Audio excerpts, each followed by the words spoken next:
Honorable Jeevan Thondaman, you have 6 minutes. Honorable Presiding Member, first of all, I'd like to say I agree with Honorable Lanka, the starting part of his speech, where he said PUCSL is supposed to speak for the rights of the consumers.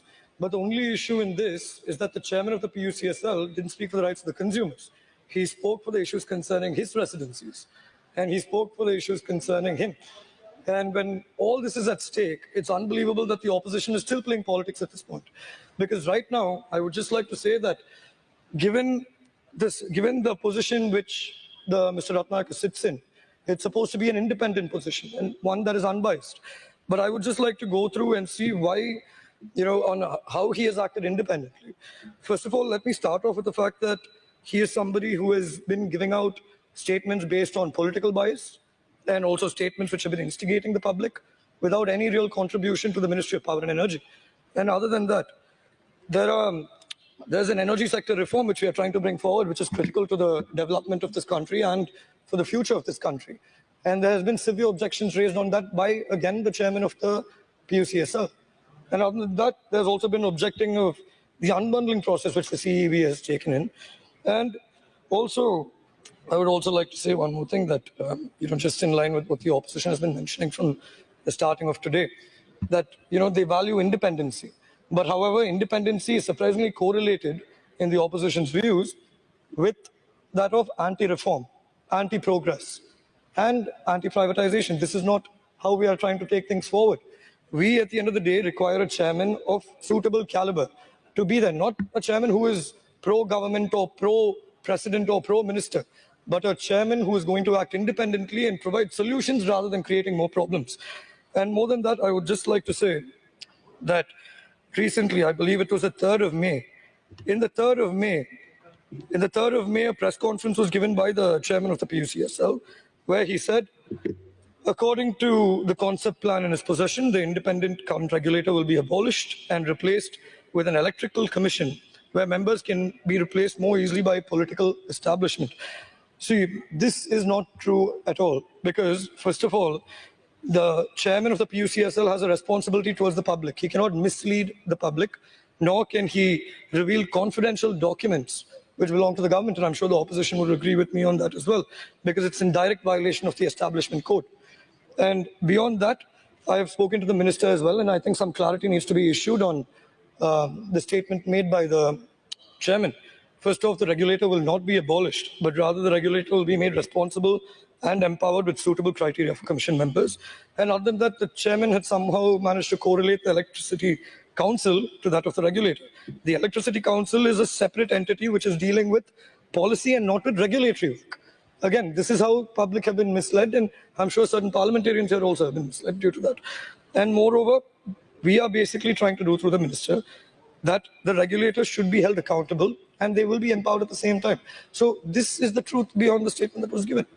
So when constantly these sort of statements are given, these sort of, misrepresentations are provided to the public, it creates a false narrative, which we are not willing to encourage.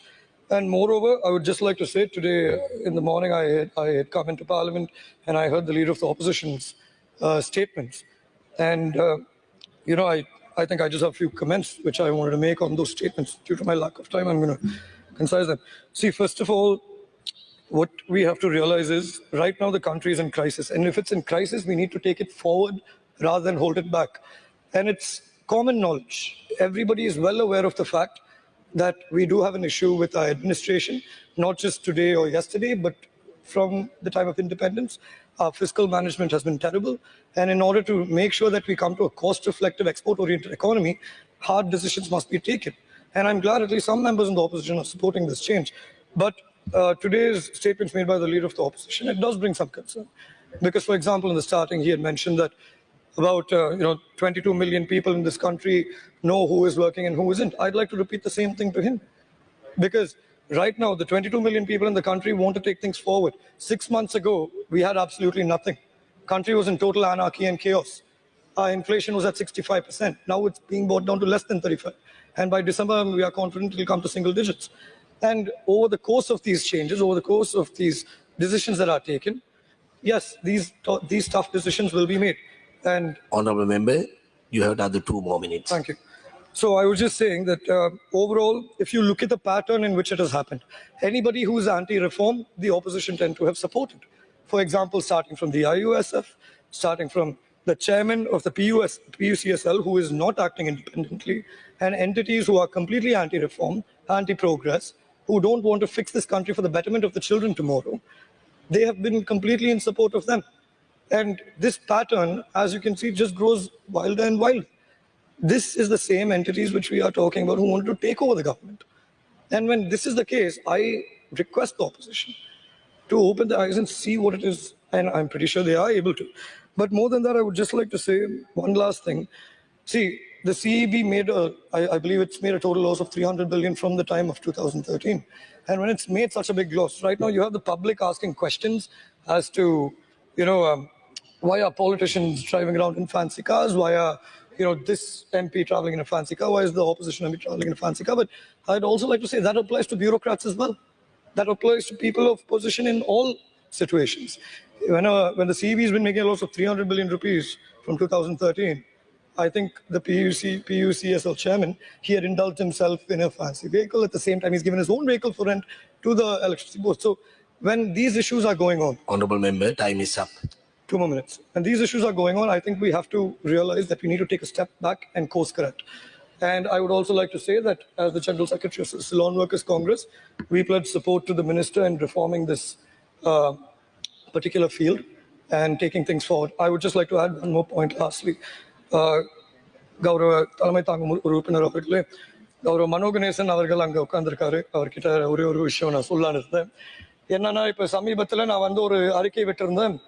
அதாவது மக்கள் கிட்ட ஒரு தவறான விஷயத்தை பரப்பக்கூடாது. 2 minutes. மக்களுக்கு தவறான விஷயத்தை பரப்பக்கூடாது. ஆகவேதான் நாங்க அந்த பட்டியலையும் வெளியிட்டிருந்தோம். இது இரு கட்சிகளுக்கு நடுவில் இருக்க மோதல் கிடையாது. இது எங்களோட அபிப்பிராயம். இந்த துறையை சார்ந்து எங்களுக்கும் தெரியும். அன்னைக்கு ஷெஹான் சேமசிங் அமைச்சர் அவர்கள்கிட்டயும் பேசியிருந்தோம். அவர்கள்கிட்ட பேசி நாங்களும் இந்த பட்டியலை வெளியிட்டிருந்தோம். ஆனா நாங்க மலையக கட்சிகளுக்கு மத்தியில ஒரு ஒற்றுமை இருக்கணும் தான் நினைக்கிறோமே தவிர ஒருத்தருக்கு ஒருத்தர் தாக்கணும்னு நாங்க நினைக்கல. ஏன்னா இன்னைக்கு தமிழ் முற்போக்கு கூட்டணியை பொறுத்த வரைக்கும் இன்னைக்கு ஒரு நல்ல உறவு இருக்கு. அந்த உறவு தொடர்ச்சியா போகணும் தான் நாங்க சிந்திக்கிறோம். ஆனா இன்னைக்கு கூட்டணிக்குள்ளார இருக்க ஒரு பிரதான கட்சி, அதுல ஒரு பிரதான உறுப்பினர் தொடர்ச்சியாகவே இலங்கை தொழிலாளர் காங்கிரஸ் சம்பந்தமே இல்லாம 2 minutes is an internal. No, I can't allow you because time is very limited. So, அது அப்படியே விமர்சிச்சுட்டே இருக்காரு. நான் என்ன சொல்றேன், நாங்க சொன்ன விஷயத்துல தவறு இருந்தா அதை விமர்சிக்க சொல்லுங்க. ஆனா இன்னைக்கு மலையக மக்கள் ஈத்தோக்கனால தான் கஷ்டப்படுறாங்கன்னு சொன்னா அதை எங்களால ஏத்துக்க முடியாது. இன்னைக்கு கண்டி மாவட்டத்தில் அவர் வந்தது கூட இலங்கை தொழிலாளர் காங்கிரஸால தானே தவிர வேற யாருனாலும் இல்லை. நன்றி கௌரவ உறுப்பினர். Garu Udaya Prabhat